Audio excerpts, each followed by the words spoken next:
Muchas gracias, muy buenos días a todas y a todos. Ahora sí nos vemos más claramente, qué padre vernos ya de mucho mejor manera, como siempre ha sido, ¿no? Con el permiso de la mesa, presidenta. Estamos a unos días de conmemorar el Día del Trabajo, mismo que debe servir como una oportunidad para hacer un recuento de los derechos y logros conquistados por las y los trabajadores de los distintos ámbitos.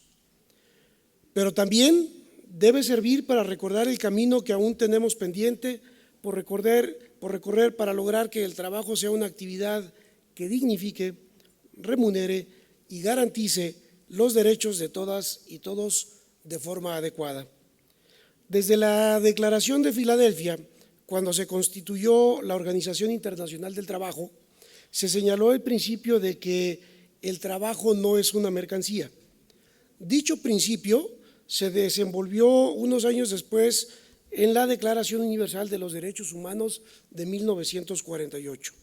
que en su artículo 23 reconoció el derecho a condiciones satisfactorias de trabajo,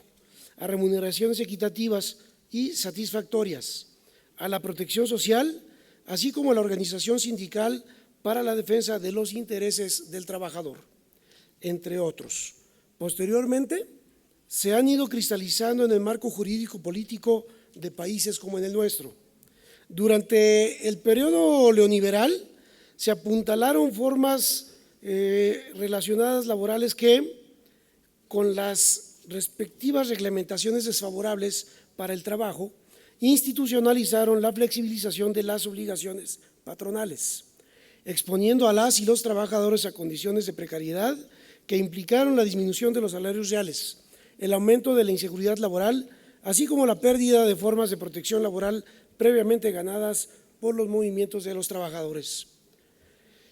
Así se reorganizó la relación patrón-obrero, reduciendo el costo laboral, sin que se diera una sistemática intervención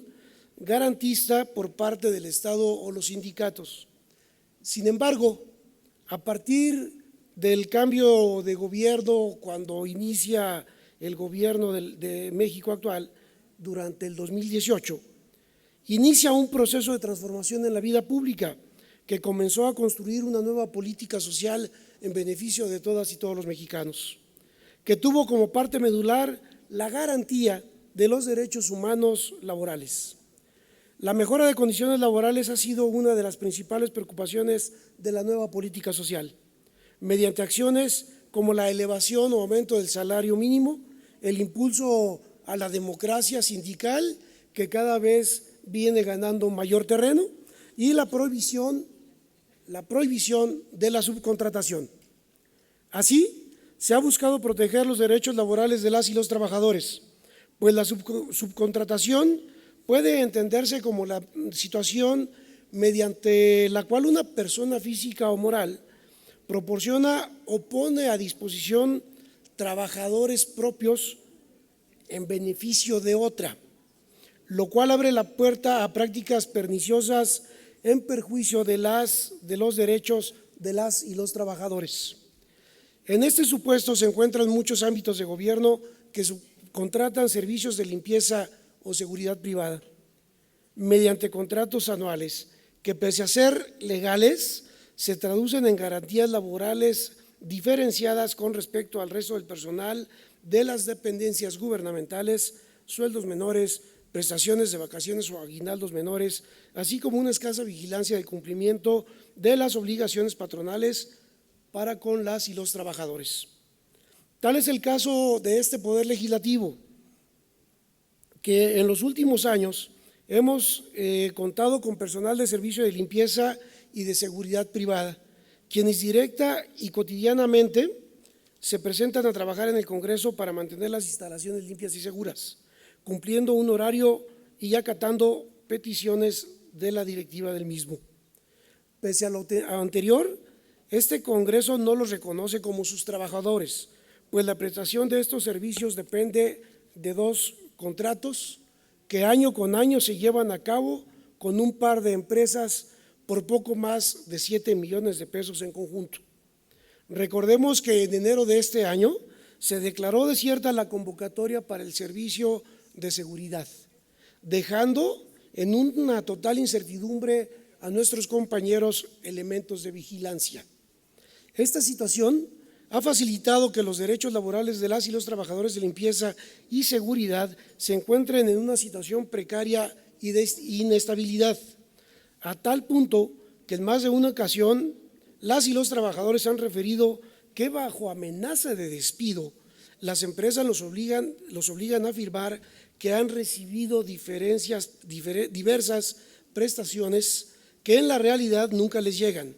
Les hacen pagar uniformes y a veces hasta los elementos básicos para poder llevar a cabo su labor.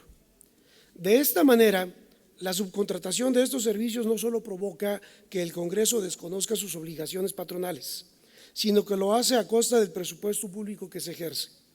Ejemplo de esto es que si se contratara como trabajadores de base a las 40 personas con niveles tabulares de 2 y 3 según las labores y responsabilidades, el Congreso erogaría poco más de 6 millones de pesos anuales,